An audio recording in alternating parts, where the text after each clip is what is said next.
This video and hundreds more like it available on freephotoshopvideotutorials.com.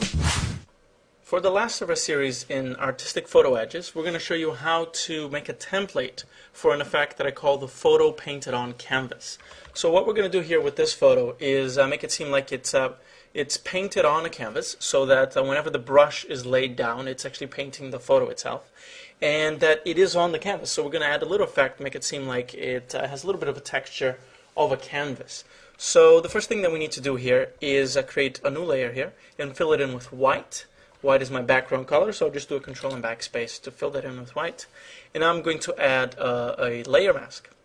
And now with this layer mask, what I can do is delete some parts of the white to let the photo show through. So essentially what we're going to be doing is painting. Let me just show you how that works.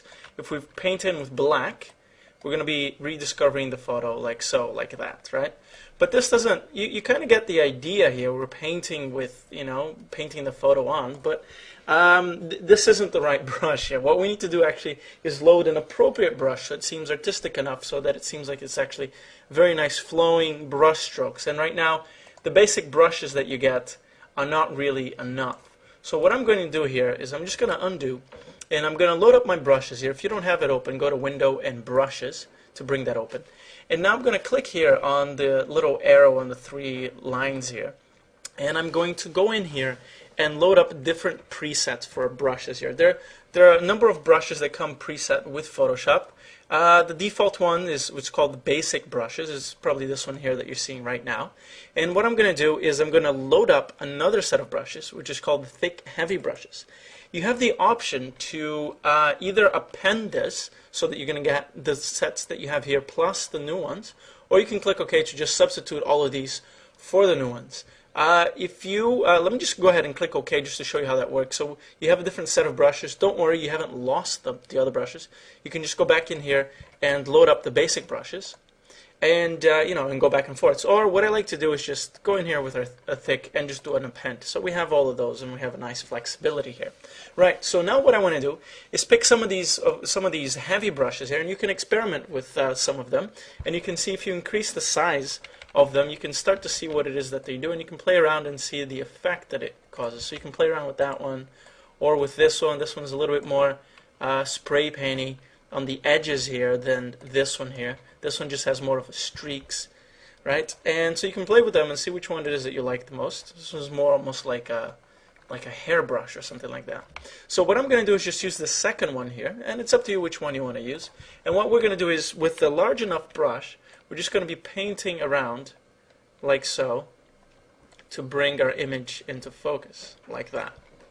Now what you can also do is, if you get to the edge here like so, what you can do is just change it into white and then delete some parts of it and customize it like that. And you can also make your brush a little bit smaller and then get the edges a little bit finer if you like. And you get some of this, with a big brush you'll get some of this larger dots around here, so you can play around with it and see what is it you like to do with your image. So just play around with it, have some fun with it, and get to a part that you like the look of the image. So let's say that this is what I like about this image here. It looks really nice, and now what I need to do is just add a new layer on top of everything else.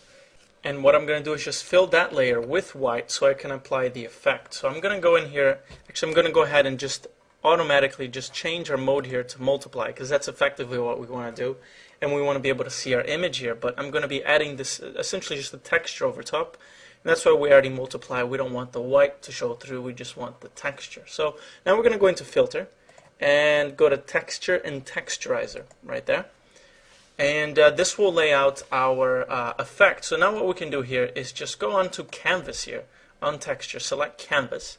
Select the scaling that you find appropriate. Of course, this will kind of depend on the size of your image. If you're looking at it at 100%, then you're starting to see the threads of the canvas itself. So just select a size that you think is appropriate. I'm going to go here with like an 85%. And you can also change the light here. So you can change the light source to go from the top, for example. So it almost seems like the canvas effect is only going sideways. So the shadow is only going vertically. or you can do the top right, and you can do the top left, and you can play around with the different settings and see. You can see that depending on the ones that you choose, you have different canvas effects. I'm going to go with top right, that's fine, and you can mess around with the relief to see how much obvious, how much of the relief you want. So I'm going to keep a relief at 4 right now, and click OK. So now you can see that you have your effect there, and if you're not satisfied with this effect, if you think it's it's not, if it's too severe or if it's too big of the size, then you can just undo and do that again. But if you think it's coming through a little bit too much, what you can do without undoing anything is just change the opacity to something slightly less opaque and becomes a little bit subtler, like so. So there we are. So we have our effect, and now I'm just going to show you why it is that I call this to be sort of like a template. Well, the reason for this is that if we turn off our background layer here, I'm not too sure if you can actually tell what's going on here, but we have the area of the white that's transparent, so it's something would show through, and we have our canvas that's going through across the whole thing. So now what we can do is just grab another image. So I'm going to go in here with another image that I had open. I'm going to copy that image, Control and A, and then Control and C. And now I'm going to go back into our original image here and paste that image in there. Now I'm just going to drag it below all my effects here. And as you can see, I've essentially created a template where I can just drag and drop any image and it fits in with the style, right? So now I can go between this image and that image and any other image I want. Now that I have these two layers here, essentially I have my canvas layer right there, and I have my sort of like the painted effects on layer. Essentially that's the one right there. That's the one that's doing all the heavy lifting. So because of these two layers, we can transform an image from that to that. If you enjoyed this video, show your support by subscribing, rating, and adding it to favorites.